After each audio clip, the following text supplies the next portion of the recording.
Shalom Bapak Ibu, Saudara-saudari semua. Salam sejahtera dan salam sehat. Kasih karunia, pemeliharaan, dan perlindungan dari Allah Tritunggal senantiasa menaungi kita semua. Pembacaan Alkitab hari ini diambil dari Matius pasal 6 ayat 27 hingga 30. Dengarkanlah firman Tuhan. Siapakah di antara kamu yang karena kekhawatirannya dapat menambahkan sehasta saja pada jalan hidupnya? Dan mengapa kamu khawatir akan pakaian? Perhatikanlah bunga bakung di ladang, yang tumbuh tanpa bekerja dan tanpa memintal. Namun aku berkata kepadamu, Salomo dalam segala kemegahannya pun tidak berpakaian seindah salah satu dari bunga itu.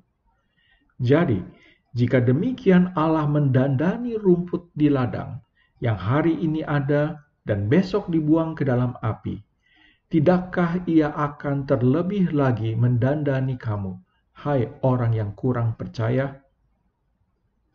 Berbahagialah setiap orang yang mendengar firman Tuhan dan memeliharanya.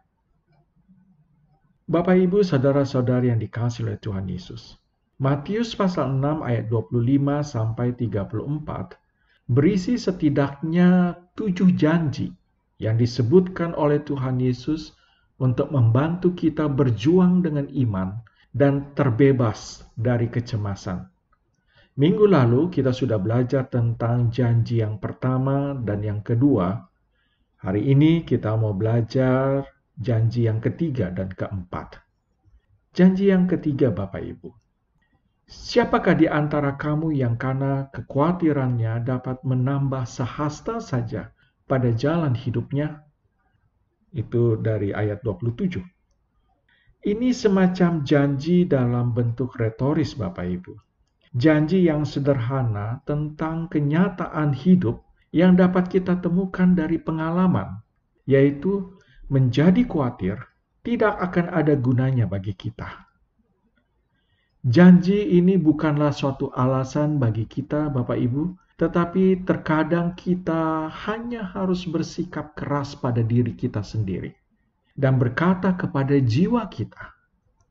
Jika di Mazmur 103 ayat 1 kita mengatakan, "Pujilah Tuhan, hai jiwaku," maka di sini kita akan mengatakan, "Hai jiwaku, keresahan ini sama sekali tidak berguna. Keresahan ini tidak menjanjikan apa-apa. Kamu tidak hanya mengacaukan hari-harinya kamu sendiri, tetapi juga banyak orang lain. Karena itu, singkirkan keresahan itu. Serahkan semuanya kepada Tuhan dan lanjutkan pekerjaanmu, hai jiwaku." Ya, kita perlu mengatakannya ke dalam diri kita, Bapak Ibu, saudara-saudari. Kekhawatiran dan keresahan tidak menghasilkan sesuatu yang berharga.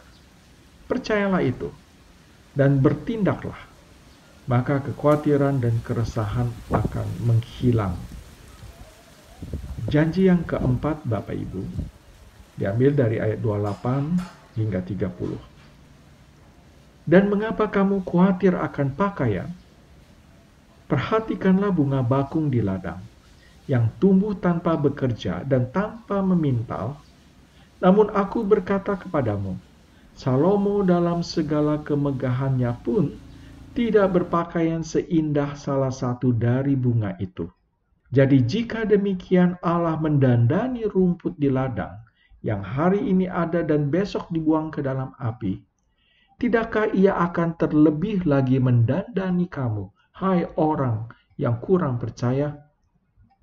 Bapak Ibu, bunga bakung atau bunga lili adalah bunga yang indah.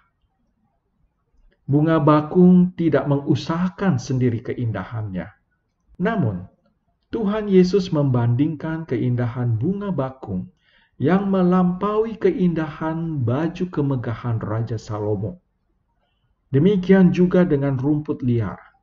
Rumput liar adalah sumber bahan bakar yang alami untuk api. Tetapi Allah tidak menganggap rugi untuk mendandani rerumputan liar yang hari ini ada namun besok dibakar.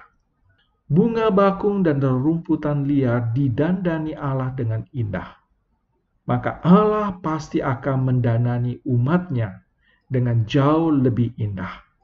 Bapak Ibu, jika orang-orang dunia mengkhawatirkan dasar-dasar kehidupan, seperti makanan, minuman, dan pakaian, maka kita tetap percaya bahwa Allah tetap mendandani umatnya dengan kemuliaan Tuhan sendiri. Kita percaya bahwa jika Tuhan memperhatikan hal-hal kecil, hal-hal yang seringkali kita tidak pedulikan, kita tidak anggap, niscaya Tuhan akan memperhatikan hal-hal yang lebih penting. Dibandingkan dengan bunga bakung dan rumput di ladang, kita, Bapak Ibu, adalah prioritas yang jauh lebih tinggi bagi Tuhan. Karena kita akan hidup selama-lamanya bersama dengan Tuhan. Dan dengan demikian, sebagai anak-anak yang dicintainya, kita dapat memberi pujian abadi kepada Tuhan. Tuhan memiliki energi kreatif dan perhatian yang melimpah. Dia mencurahkannya pada bunga dan rumput yang hanya bertahan dalam hitungan hari. Jadi Tuhan pasti akan menggunakan energi kreatif dan perhatian yang sama. Dan Tuhan menggunakan keterampilannya yang luar biasa untuk merawat anak-anaknya yang terkasih untuk hidup selama-lamanya. Pertanyaannya adalah, akankah kita mempercayai janji-janji Tuhan ini dan menyingkirkan kekhawatiran? Lalu mengapa kita harus kurang iman? Kita percaya bahwa salah satu cara terpenting untuk benar-benar melakukan ini adalah belajar mengungkapkan rasa syukur kita secara teratur kepada Tuhan atas apa yang Tuhan lakukan dan telah lakukan sebagai persiapan untuk mengandalkannya pada hari ini, besok, dan besok lagi, dan seterusnya. Salah satu cara untuk membalikkan kecenderungan kecemasan atau kekhawatiran kita adalah dengan melihat-lihat apa yang kita miliki dan apa yang Tuhan telah lakukan. Lalu berkata, terima kasih Tuhan. Apakah kita lemah atau kuat, miskin atau kaya?